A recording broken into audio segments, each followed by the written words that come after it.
பழத்தோட்ட ஊழியங்கள் கர்த்தரருளின ஊழியங்கள் திராட்சை பழத்தோட்ட ஊழியங்கள் கர்த்தரருளின ஊழியங்கள் அவரில் நிலைத்திருந்து கனி கொடுப்போம் கர்த்தர் வாய்க்க செய்வார் அவரில் நிலைத்திருந்து கனி கொடுப்போம் கர்த்தர் வாய்க்க செய்வார் துதி உமக்கே துதி உமக்கே துதி உமக்கே என்றுமே என்றும் துதி உமக்கே துதி உமக்கே துதி உமக்கே என்றுமே என்றும் துதி உமக்கே என்றுமே என்றும் துதி உமக்கே என்றுமே.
சிறியவனை பொழுதிலிருந்தும் எளியவனை குப்பையிலிருந்தும் எடுத்து உயர்த்தி ராஜாக்களோடும் பிரபுக்களோடும் வந்திருக்க செய்கிற அருமை ஆண்டவர் இயேசு கிறிஸ்துவின் இனிதான நாமத்தினாலே இந்த சத்தத்தை கேட்கின்ற அனைவருக்கும் என்னுடைய அன்பின் வாழ்த்துக்கள்.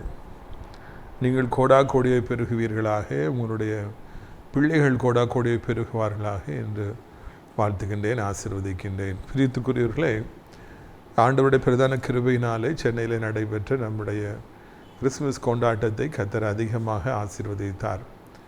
இந்த மாதம் நாம் நடத்திய நாகர்கோவில், மாத்தாண்டம், நாசரேத் மற்றும் சென்னை கிறிஸ்துமஸ் கொண்டாட்டங்கள் அனைத்துமே தேவனாலே மிகவும் ஆசீர்வதிக்கப்பட்டவைகளாக இருந்தன. இதுவரைக்கும் இல்லாத அளவுக்கு திரளான ஜனங்கள் 4 கூட்டங்களிலுமே வந்தார்கள். சென்னையிலே சேர்களே இல்லை, புதிதாக சைடில் இருந்த சேர்லாம் எடுத்து வந்து போட்டாங்க. ஜனங்கள் அதிகமாய் வந்து நம்மை திக்குமுக்காட செய்து விட்டார்கள்.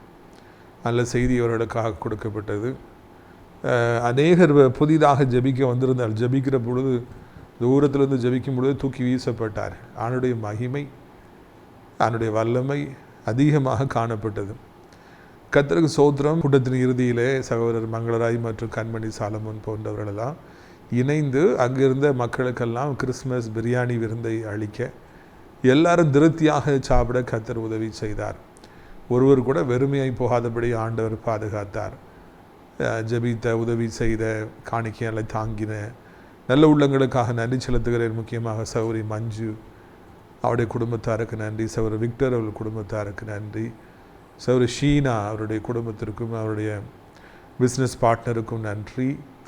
சகோதரர் ஐயா ஜோசப் ஐயாவுக்கு நன்றி. நிறைய பேர் நம்முடைய ஊழியத்தை இந்த நாட்களில் சென்னையில் தாங்கி வருகிறார்கள். டேனி அண்ணனுக்கு நன்றி. ஒவ்வொருவருக்கும் கர்த்தராகிய இயேசு கிறிஸ்துவின் நாமத்தினாலே நான் நன்றிகளை தெரிவித்துக் கொள்கிறேன். இந்த வாரம் சனிக்கிழமை கர்த்தர் சித்தமானால் வாக்குத்தத்த கூட்டமாக நாகர்கோவிலில் வைத்து நம்முடைய கூட்டம் நடைபெறும். அங்கே சனிக்கிழமை காலை 10 மணிக்கு ஒய்எம்சி ஹாலில் வைத்து நடைபெறும். தேவனுடைய பிள்ளைகள் திருக்கரிசன வார்த்தைகளை பெற்றுக்கொள்ளும்படியாக நீங்கள் திரண்டு வரும்படியாக அன்போடு நான் கேட்டுக்கொள்கிறேன். அதை போலவே இந்த ஞாயிற்றுக்கிழமை முதல் ஞாயிற்றுக்கிழமையாக இருக்கிறபடினாலே காலை 10 மணி முதல் 12 மணி வரை நாசிரியத்தில் தேவனுடைய மாளிகையில் அடியார் நான் காத்திருப்பேன். நீங்கள் விரும்பினால் தாராளமாக வந்து என்னை நேரிலே சந்தித்து ஆலோசனைகளை பெற்று ஜெபித்து விட்டு செல்லலாம். மதத்தில் ஒரு ஞாயிறு தான், அது வருகிற ஞாயிறு என்பதை உங்களுக்கு நான் நினைவூட்ட விரும்புகிறேன். பிரியத்துக்குரியவர்களை, அடைக்கலான் குருவி முதியோர் இல்லம் இப்படியாக சிறப்பாக நடைபெற்று வர ஆண்டவர் உதவி செய்திருக்கிறார். இந்த வாரம் ஏறக்குறைய 3 பேர்கள் வந்து தங்குவதற்கு புக் பண்ணியிருக்கிறாங்க. சென்னையிலேருந்து ஒரு அம்மா டிவியில் பார்த்துட்டு வராங்க, மார்த்தாண்டத்துலேருந்து வராங்க, நாகர்கோவிலேருந்து ஒரு அம்மா வராங்க. ஆக 3 பேர்கள் இந்த வாரம் நமது அடைக்கலான் குருவி முதியோரிடத்தில் இணைகிறாங்க. நீங்களும் கூட தாராளமாக விரும்பினால் வந்து சேரலாம். 1ஆம் தேதி பெர்ஃபெக்டாக இருக்கும். புதிய வருஷத்தில் முதல் வாரத்திலே நீங்கள் வந்து சேர்ந்துட்டிங்கன்னா அது ரொம்பவும் ஆசீர்வாதமாக இருக்கும். இங்கே இருப்பவர்களுக்காக தினந்தோறும் ஜெபங்கள் ஏறெடுக்கப்பட்டு வருகிறது. நல்ல ஊழியக்காரர்கள் பாரத்தோடு வந்து அவர்களுக்கு கர்த்தருடைய வார்த்தையை போதித்து ஜெபத்தில் நடத்தி ஆறுதலை அவர்களுக்கு கொடுக்கின்றார்கள். கடைசி காலத்தில் வேறு என்ன வேண்டும்? தினந்தோறும் ஜெபத்தில் பங்கேற்று அது எவ்வளோ சந்தோஷமாக இருக்கும். அது மாத்திரமல்ல, அவர்களுக்கு 3 வேளையும் மிக சிறப்பான உணவை வழங்க கர்த்தர் உதவி செய்து வருகிறார். எனவே அடைக்கலான் குருவி ஆவிக்குரிய முதியோரிடத்தில் சேர நீங்கள் விரும்பினால் சேரலாம். 1ஆம் தேதி பிறக்கப் போகிறது. யாராவது உங்கள் குடும்பத்தின் சார்பாக அந்த மக்களுக்கு விருந்தளிக்க விரும்பினால் நீங்கள் தாராளமாக என்னை தொடர்பு கொள்ளலாம். நமது ஊழியத்தை சார்ந்த சில குடும்பத்தார்கள்லாம் இருக்கிறாங்க. நான் தொடர்ச்சியாக அவர்களை குறித்து அறிவித்து வருகிறேன். உங்களுக்கு தெரியும், திருமணமாகி பல பிரச்சனைகளால் உடனே பிரிஞ்சிட்டாங்க. அது புதிதான காரியங்களை நம்ம பார்க்குறோம். விரும்பினால் நீங்கள் என்னை தொடர்பு கொள்ளலாம். முதலாவதாக கன்னியாகுமரி மாவட்டத்தில் அருமை மகள் இருக்கிறாங்க. அவர்களுக்கு இப்பொழுது 27 வயது ஆகிறது. நல்லா படிச்சிருக்கிறாங்க, நல்ல வேலையில் இருக்கிறாங்க. BA ஆர்கிடெக்ட் முடிச்சிருக்காங்க. நல்ல உழைப்போல் படித்த வேலை பார்க்கிற ஜெபிக்கிற மணமகன் தேவை. 2ஆவதாக ஒரு நல்ல குடும்பம். அவர்களுடைய தம்பி 37 வயதாகிறது. அவர் மேனேஜராக இருக்கிறாரு. 60 பேர் கீழே வேலை பார்க்குறாங்க. அந்த குடும்பத்துக்கு ஏற்ற ஜெபிக்கிற அட்ஜஸ்ட் பண்ணி போகிற ஒரு நல்ல மணமகள் தேவை. அதே போலவே பிரியத்துக்குரியவர்கள் திருச்சி சிட்டியில் எண்ணெய் கடை வச்சுருக்காங்க. அப்பாவோட சேர்ந்து மகன் பிஸ்னஸை கவனிக்கிறாங்க. 30 வயது ஆகிறது. நல்ல படித்த நல்ல ஜெபிக்கிற குடும்பத்துக்கு ஏற்ற ஒரு மணமகள் தேவை. இறுதியாக பொள்ளாச்சியில் இருக்கிறாங்க அருமை மகள் இளம் விதவை. அவர்களுக்கும் 27 வயதான் ஆகிறது. ஒரு குழந்தையோடு அவர்களை ஏற்றுக்கொள்கிற யாராவது விருப்பம் இருந்தால் என்னை தொடர்பு கொள்ளலாம்.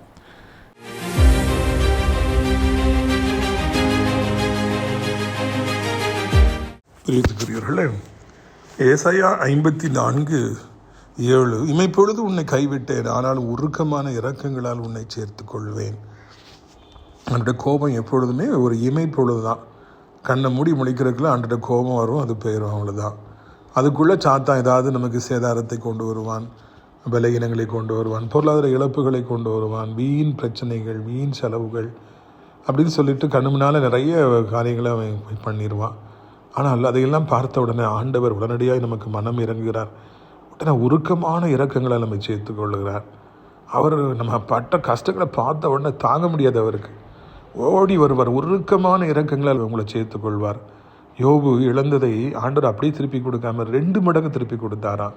ஏன்னா அவர் பட்ட பாடுகளை ஆண்டவர் அந்தளவு கனம் பண்ணார்.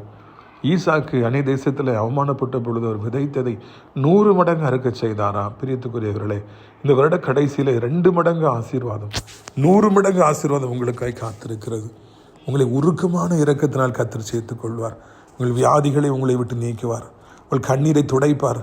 உங்களை வானலாக உயர்த்தி எல்லாருக்கும் காண்பிப்பார். இது என் பிள்ளை, என் பிள்ளை என்று காண்பிப்பார். கர்த்தர் உங்களை ஆசீர்வதிப்பாராக. ஆமென்.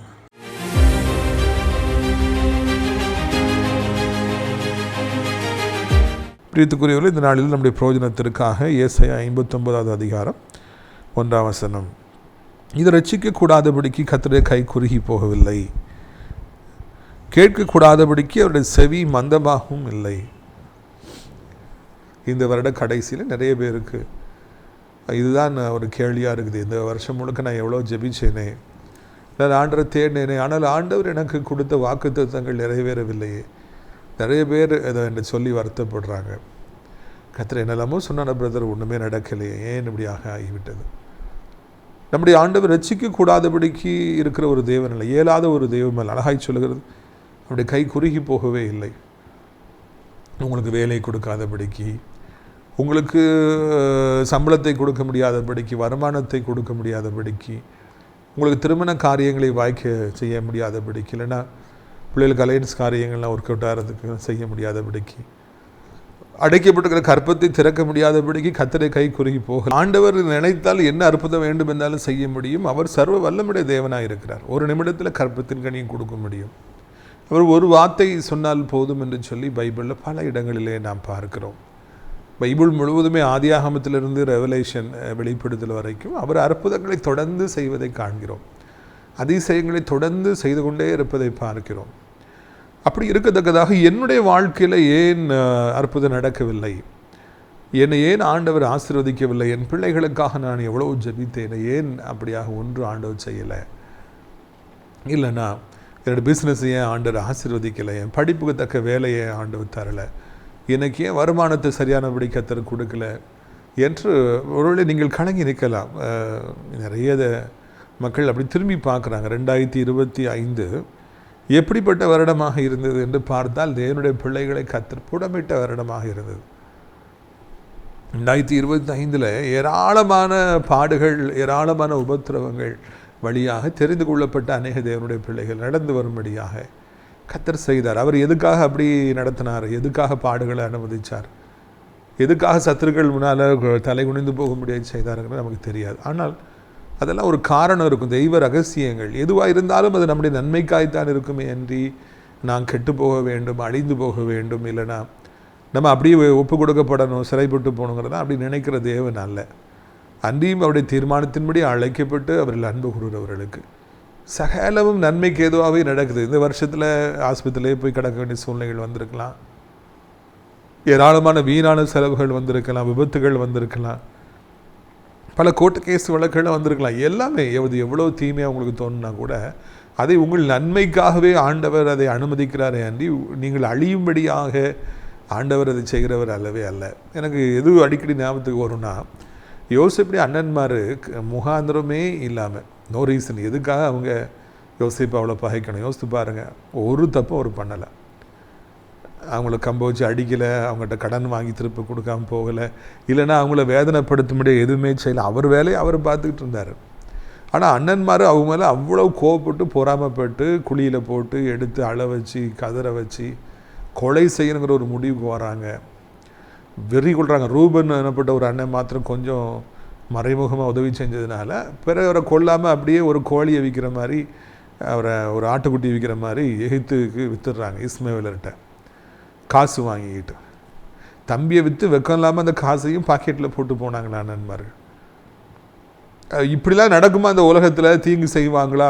அந்த வருஷம் அவருக்கு எவ்வளோ வேதனையாக இருந்திருக்கும் யோசிப்புக்கு. ஆனால் அதையெல்லாம் ஆண்டவர் பிற்பாடு நன்மையாய் எனக்கு மாற்றினார். நீங்கள் செய்த தீங்கை ஆண்டவர் எனக்கு நன்மையாய் மாற்றினார் என்று யோசிப்பு குறிப்பிடுகிறார். ஏன்னா அப்படி அவர் எகிப்துக்கு போனதுனால தான் பிற்பாடு கொஞ்சம் கொஞ்சமாக போய் அப்படி எகிப்திற்கே ஒரு அதிபதியாய் மாற்றப்படுகிறார்.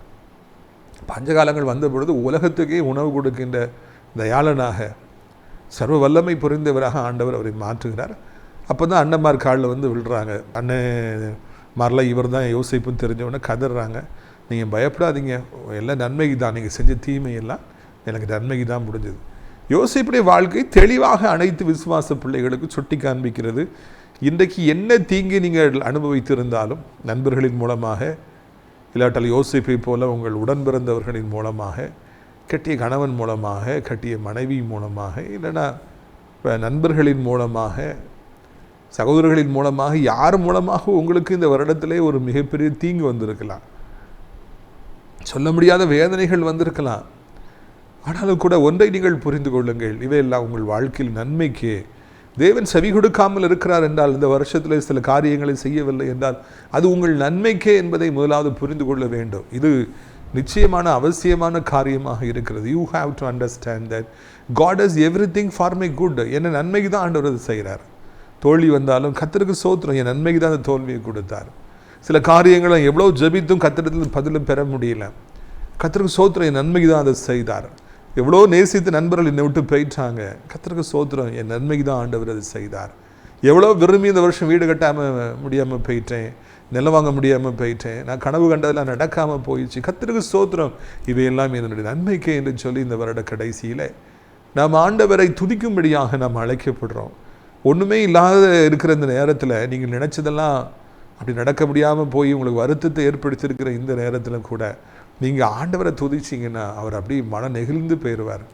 என் மகனுக்கு நான் ஒன்றுமே கொடுக்கலையே, என் மகளுக்கு ஒன்றுமே கொடுக்கலையே அப்படின்னு சொல்லி அவர் மன நெகிழ்ந்து போயிடுவார். அப்படி நெகிழ்ந்து போயிட்டார்னா உங்களுக்கு நிச்சயமாக நன்மை செய்வார். ஒரு சமயம் ஆசிரியத்தில் ஒரு நல்ல குருவானவர் ஐயா இருந்தாங்க. எனக்கு அவங்கள ரொம்ப பிடிக்கும், அவங்களுக்கும் என்னை ரொம்ப பிடிக்கும். நான் அவர்களை பலமுறை இந்த மாதிரி நான் வேலை பார்த்த காலேஜில் ஐயா வரும்போதெல்லாம் மைக்கில் அவரை நான் புகழ்ந்து பேசியிருக்கிறேன். அவர் ரொம்ப ஒரு சாஃப்டான ஒரு கிளர்ஜியாக இருந்தாங்க. இதை பல முறை மைக்கில் நான் சொல்லியிருக்கிறேன், சாஃப்டஸ்ட் கிளர்ஜி அப்படின்னு சொல்லிட்டு. ஐயாவுக்கு அதனால் ரொம்ப சந்தோஷம். என்னை பார்த்து தன் மகனை போல் அவர்கள் என்னை நேசித்தார்கள். 2-3 வருஷ காலம் அவங்க இருந்தாங்க. கடைசியில் அவங்களுக்கு டிரான்ஸ்ஃபர் ஆகி பதவி உயர்வு பெற்று அவங்க தூத்துக்குடிக்கு போனாங்க. அப்போ நான் அந்த சபை மக்கள் சார்பாக அவளை நான் மறுபடியும் இறுதி முறையாக நான் வாழ்த்தி பேசுகிறேன். நிறைய பேர் இருந்தாங்க. அப்போ நான் ஐயாவை குறித்து வழக்கம் போல் நான் பேசினேன். அவர்கள் சாஃப்டஸ்ட் கிளர்ஜி, ரொம்பவும் சாந்த குணமுடையவர்கள், அன்பானவர், கோவப்பட்டு பார்க்கவே முடியாது, ரொம்பவும் ஒரு தாழ்மையுடையவர்கள் என்று நான் அவளை கொடுத்து பேசினேன். அவர்கள் அதுக்கு டோஸ்ட் கொடுக்கும்போது அவங்க சொன்னாங்க, என்னை எவ்வளோ பேர் இந்த சபையில் நேசிச்சுருக்கீங்க அப்படின்னு சொல்லிட்டு கடைசியில் என்னுடைய பெயரை சொல்லி, நான் அவர்களுக்கு ஒன்றுமே செய்யவில்லையே, செய்யாமலே நான் போகிறேனே அப்படின்னு சொல்லிட்டு அவங்க ஒரு வார்த்தையை சொன்னாங்க. அப்படி வருத்தத்தோடு அவங்க போனாங்க. ஆனால் அவங்க அப்படி செய்யாமல் போனால் கூட கடவுள் எனக்கு வேலையை கொடுத்தார், என்னை நிரந்தரமான ஒரு பேராசிரியராய் மாற்றினார். அவங்க அன்றைக்கி ஒரு வருத்தத்தோடு போனாங்க, எனக்கு ஒன்றுமே செய்யலையே, கிறிஸ்டோபர் ராஜாவுக்கு ஒன்றுமே நான் செய்யலையே, அவர்களுக்கு ஒன்றுமே செய்யலையேன்னு சொல்லி அதை மனதில் உள்ளதை அவங்க அப்படி எல்லார் மத்தியிலும் சொன்னாங்க. இதயத்தின் நிறைவினாலே வாய் பேசுகிறது. அவங்க எனக்கு ஒன்றும் செய்யட்டா கூட ஐயோ இவருக்கு ஒன்றுமே செய்யலைன்னு அவங்க ஜெபிச்சிருப்பாங்க இல்லையா, ஆசைப்பட்டிருப்பாங்க இல்லையா. அதை பார்த்து அவங்க எனக்கு என்ன செய்யணும்னு நினச்சாங்களோ அதை ஆண்டவர் பிற்பாடு செய்தார். ஒரு சில வருஷங்கள் எனக்கு செய்தார். நீங்களும் இதை தான் உணர்ந்து கொள்ள, உங்களுக்காக நீங்கள் புரிஞ்சுக்கொள்ள வேண்டிய முக்கியமானது, உங்களுக்காக யாராவது இப்படி வருத்தப்பட்டிருப்போம். உங்கள் பிள்ளைங்க, உங்கள் அம்மா உங்களுக்கு குழந்தை இல்லைன்னு வருத்தப்பட்டிருக்கலாம், திருமணமாகடின்னு வருத்தப்பட்டிருக்கலாம், வேலை கிடைக்கலன்னு வருத்தப்பட்டிருக்கலாம். உங்களுக்காக நிறைய பேர் ஜெபிச்சிருப்பாங்க இல்லையா, போராடி இருப்பாங்க இல்லையா, வேலை வாங்கி கொடுக்கணும். அவங்கெல்லாம் ஆசைப்பட்டது நடக்காமல் போய் வருத்தத்தோடு இருக்கலாம். ஆனால் ஆண்டவர் அது சீக்கிரத்தில் உங்களுக்கு செய்வார். அவங்க மூலமாக செய்யட்டா கூட யார் மூலமாவது கர்த்தர் செய்வார். ஒருத்தர் உங்களுக்காக ஏதாவது செய்ய நினச்சிட்டாங்க, செய்ய முடியாமல் போச்சுன்னா நீங்கள் வருத்தப்பட வேண்டாம். இந்த வருஷத்தில் இது நடக்காமல் போயிடுச்சு, அது நடக்காமல் போச்சு, அம்மா ஆசைப்பட்டாங்களே, அப்பா ஆசைப்பட்டாங்களே, அவங்க ஆசைப்பட்டாங்களே, நடக்கலையே, அவங்க எவ்வளோ ட்ரை பண்ணாங்களே, முடியலையே. சில பிள்ளைகள் எத்தனை லட்சம் கொடுத்து வீடு கட்டுப்பாங்க, முடியல. அப்போ வருத்தத்தோடு நிற்கிறாங்க, பணம் வேறு எதுக்கும் செலவாகி போச்சு. ஆனால் கர்த்தர் யார் மூலமாக எப்படியோ அதை விரைவில் சீக்கிரம் செய்வார். அதை அந்த ஐயா குருவானவர் ஐயா பேச்சில் நான் பார்த்தேன். அது அப்படியே ஆண்டவர் எனக்கு செய்தார், சீக்கிரத்தில் வேலையை பெற்றுக் கொடுத்தார். நம்மை பெரியவர்கள் நேசிப்பதும் ஊழியக்காரர்கள் நேசிப்பதும் அவர்கள் நமக்கு ஏதாவது ஒரு நல்ல காரியம் நடந்து விடாதா என்று அவர்கள் ஆசைப்படுவதும் வாழ்த்துவதும் மிகப்பெரிய மேன்மைகளை நமக்கு கொண்டு வரும். இந்த நாட்களில் ஐயா சாக போகிறாங்க, அதாவது தகப்பனார் சாக போகிறாங்கன்னா பிள்ளைகளை அதை எழுதி வாங்கிரு, இதை எழுதி வாங்கிருக்கு, தம்மை வாங்கி வச்சிரு, கட்டைவரில் வச்சு சொத்தை நம்ம பறிச்சிருவோம், என்னெல்லாமோ கேவலமான செயல்களாக நடக்கின்றன. சொத்துக்களை பெறுவதற்காக அண்ணன் தம்பிகளை அடிப்படையில் நடக்கின்றன. ஆனால் அந்த காலத்தில் அப்படி இல்லைங்க. அந்த காலத்தில் தகப்பனார் சாக போகிறாருன்னா அவர்கிட்ட எழுதி வாங்குறதுக்காக எல்லோரும் காத்திருக்கல. அப்பா என்ன சொல்ல போகிறாங்க, வாயினால் எப்படி நம்மளை ஆசீர்வதிக்க போகிறாங்க.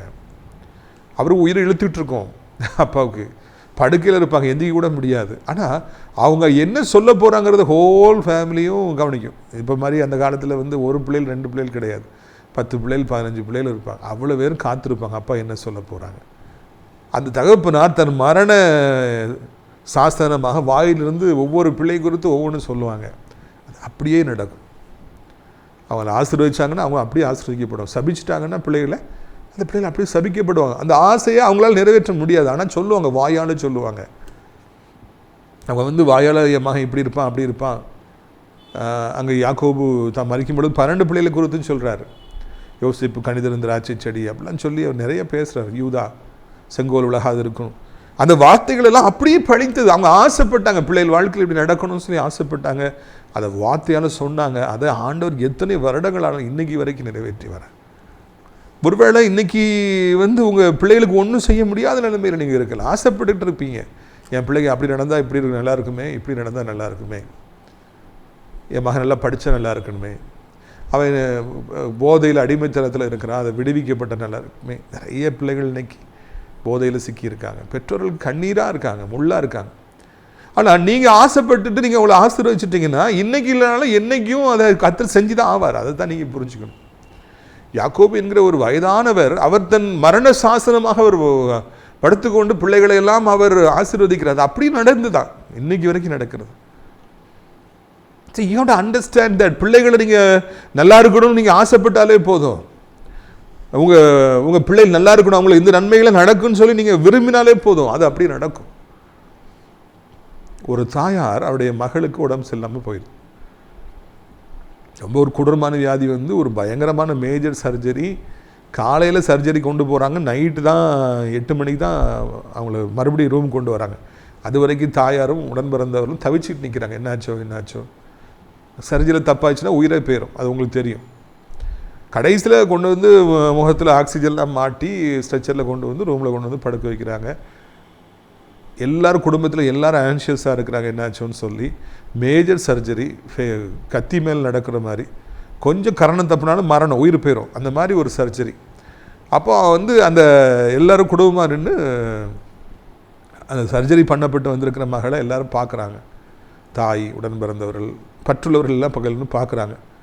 அதை யாரோ ஒருத்தர் ஃபோட்டோ எடுத்து போடுறாங்க. அப்போது என்கிட்ட சொன்னாங்க, கிறிஸ்டபர், அந்த தாயார் தான் மகளை பார்த்துட்டே இருந்தாங்க இல்லையா, சர்ஜரி ஆகி வந்தோன்னே என் மகள் அவள் நல்லா இருக்கணும், அவளுக்கு இந்த வியாதி சரியாயிடணும், நீங்கிடணும், அவள் மறுபடியும் நார்மல் ஆகணும்னு சொல்லி பார்க்குறாங்க இல்லையா. அந்த பார்வையிலிருந்து நிச்சயமாக ஒரு ஆசை வந்திருக்கும். அதனுடைய வல்லமை அந்த மகளை நிச்சயமாய் சரிப்படுத்தும் என்று எனக்கு சொன்னார்.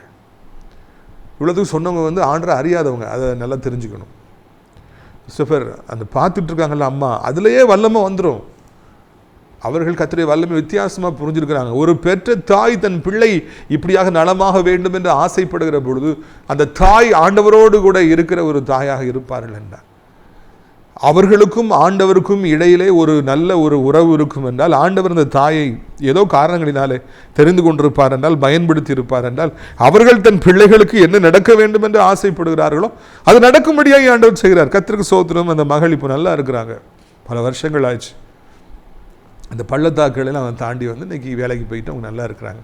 தாயுடைய பார்வை, தாயுடைய ஆசை, தாயுடைய கண்காணிப்பு, தாயுடைய மனதில் இருக்கிற விருப்பங்களை ஆண்டவர் எத்தனை வருடங்கள் ஆனாலும் நிறைவேற்றுகிறார். இன்றைக்கு உங்கள் பிள்ளைகளை குறித்து, உங்களுடைய பேர பிள்ளைகளை குறித்து, உங்களுடைய கணவரை குறித்து, மனைவியை குறித்து, உங்களுடைய பிஸ்னஸை குறித்து, வேலையை குறித்து 1000 காரியங்களை ஆசைப்படலாம், அப்படி சிந்திச்சுட்டு இருக்கலாம். அதெல்லாம் கர்த்தர் அப்படி ஒன்று கூட்டி வைத்து அப்படி உங்களுக்கு இதை நிறைவேற்றுகிறவராக இருக்கிறார். எனக்கு இன்றைக்கி ஒன்றும் நடக்கலையே பிரதர், எல்லாம் நல்லா இருக்கு கேட்குறதுக்கு, இன்றைக்கி எனக்கு ஒன்றுமே இல்லையே, வருடக்கடைசியில் எனக்கு ஆசை இல்லையே. நான் ஒன்று சொல்லட்டுமா உங்களுக்கு, உங்களுடைய நிலைமையை ஆண்டருக்கு மாற்றுறதுக்கு 1 நிமிடம் ஆகாது. உங்களை ஆசீர்வதிப்பதற்கு 1 நிமிடமாகவே ஆகாது. அதை நீங்கள் நன்றாக புரிந்து கொள்ள வேண்டும். உங்கள் வாழ்க்கையில் கண்ணீரை துடைப்பதற்கு தெய்வத்திற்கு 1 நிமிடம் கூட ஆகாது. ஆண்டவர் நினைத்தால் உங்களை 1 நிமிடத்தில் ஆசீர்வதிக்க முடியும். உங்கள் கண்ணீரை துடைக்க முடியும், உங்கள் வேதனைகளை மாற்ற முடியும். தேவன் நம்ம ஆசைப்படுறது, நம்ம குறித்து நாம் ஆசைப்படுறது, நமக்காக நம்ம நேசிக்கிறவங்க ஆசைப்படுறது, வாழ்த்துறது, அவங்க விரும்புகிறது, நம்ம குறித்து இப்படி இருக்கணும்னு நினைக்கிறதெல்லாம் அவர் பார்த்து அதை ஏற்ற காலத்தில் நம்ம கொடுத்து நம்மை ஆசீர்வதிக்கின்றவராக இருக்கிறார். அதனால் கர்த்தர் என்னை ஆசீர்வதிக்க மாட்டாரோ, அவரால் முடியலையோ அப்படிலாம் நினைக்காதுங்க. கடவுளால் முடியாதுன்னு எதுவுமே கிடையாதுங்க. ரட்சிக்கக்கூடாதபடிக்கு அவருடைய கரம் குறுகி போகவே இல்லை. எந்த வியாதியாக இருந்தாலும் ஆண்டவரால் சுகப்படுத்த முடியும்.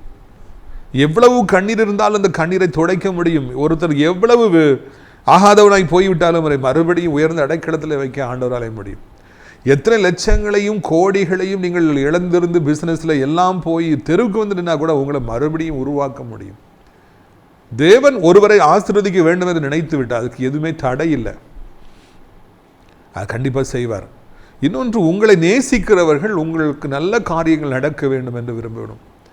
நீங்கள் நலமாக இருக்கணும்னு சொல்லி அவங்களை ஆசீர்வதிக்கணும், விரும்பணும். அது தாயாக இருக்கலாம், தகப்பனாக இருக்கலாம், ஆவிக்குரிய தகப்பனாக இருக்கலாம். ஆவிக்குரிய பெற்றோராக இருக்கலாம், குருவானவராக இருக்கலாம், பாஸ்டராக இருக்கலாம். உங்களுக்கு நல்ல காரியம் நடக்கணும் அவங்க விரும்பும் பொழுது, அவங்க உங்களுக்காக ஜெபிக்கிற பொழுது ஆண்டவர் அதை அப்படியே கேட்டு அதை இன்றைக்கு இல்லை நாளைக்கு இல்லை நாளை மறுநாள் கண்டிப்பாக அதை செய்வேன். ஊழியக்காரங்க முன்னால் போய் தலையை கொடுக்கறது கேவலமாக இவ்வளோ பேர் பேசுகிறாங்க இல்லையா, அறியாமல் பேசுகிறாங்க. ஒரு உண்மையான ஊழியக்காரன் கைகளை வைத்து ஜெபிக்கிற பொழுது நீங்கள் நிச்சயமாக ஆசீர்வதிக்கப்படுவீர்கள். நான் யூஜி படிச்சுட்ருக்கிறேன், ஃபஸ்ட் இயர் படிச்சுட்ருக்கேன். அப்போ யோசித்து பாருங்கள், காலேஜ் ஸ்கூல் முடிக்கும்போது 17 வயது, காலேஜ் ஃபஸ்ட் இயர் படிக்கும்போது 18 வயது. அப்போது ஒரு நல்ல ஊழியக்காரர் காலேஜில் உள்ள வாலிபர்களுக்கு யூத்துக்காக பேசுகிறதுக்காக அவங்க வராங்க. அப்போது நல்ல ஒரு பிரசங்கத்தை பண்ணுறாங்க. ஒரு குறிப்பிட்ட ஒரு தொகை தான் அங்கே வந்திருக்குது, எல்லாருமே வரல. யூத்தில் டீச்சர்ஸ் எல்லாம் வந்திருக்காங்க, நாங்களும் வந்திருக்கோம். நான் ஒரு 2-3 ஃப்ரெண்ட்ஸோட எட்மெண்ட் நல்ல ஞாபகம் இருக்குது.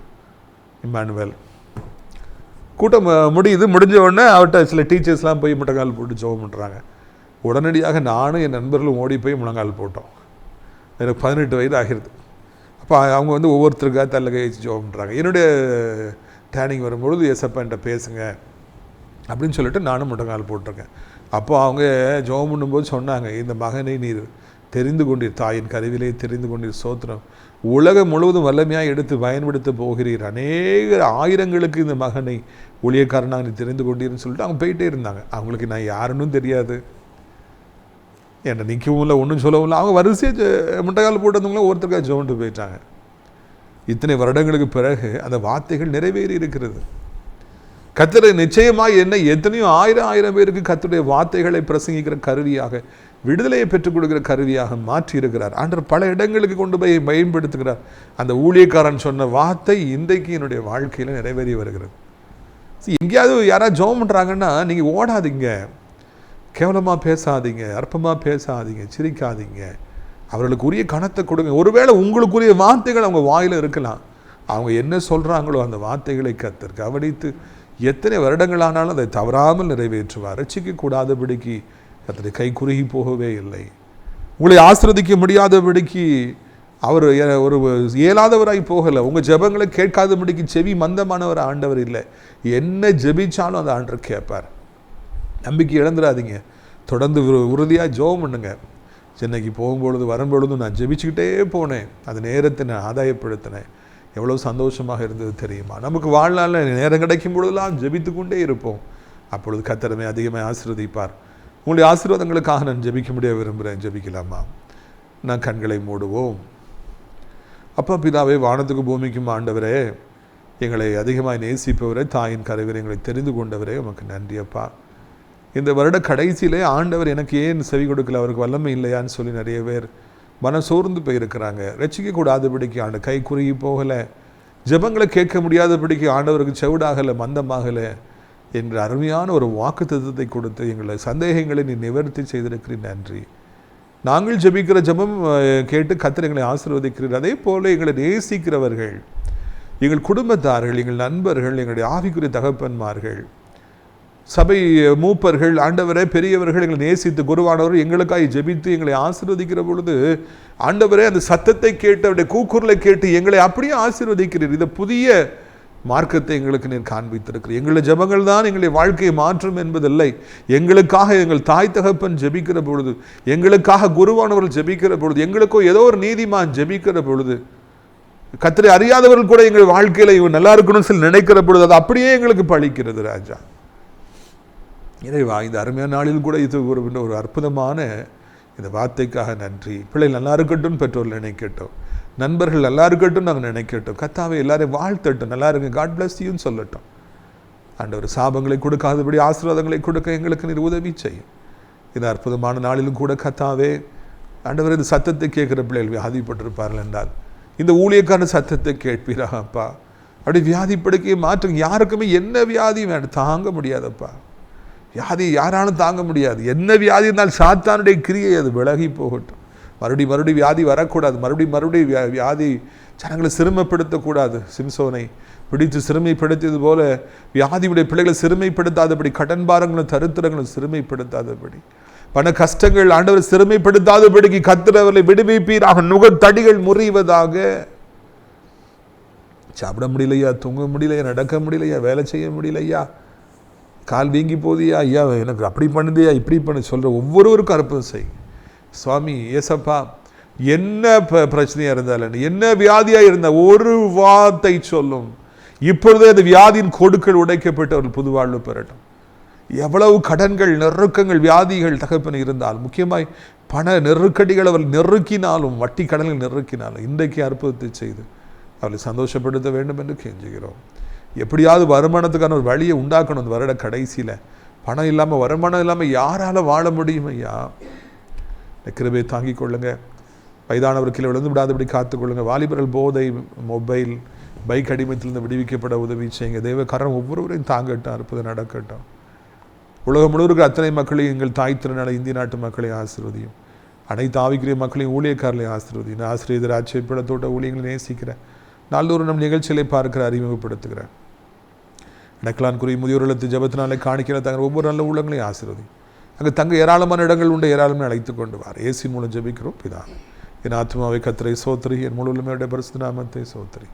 என் ஆத்மாவை கர்த்தரை சோத்திரி, அவர் சகல உபகாரங்களை மறவாதே. நம்முடைய கர்த்தராகிய இயேசு கிறிஸ்துவின் கிருபை, பிதாவாகிய தேவனுடைய அன்பு, பரிசுத்த அந்யோன்யமில்லாத பிரசன்னம் உங்கள் அனைவரோடு எஞ்சுக்கு சதாகாலம் நிலைத்திருப்பதா. அல்லேலூயா, அல்லேலூயா. God bless you.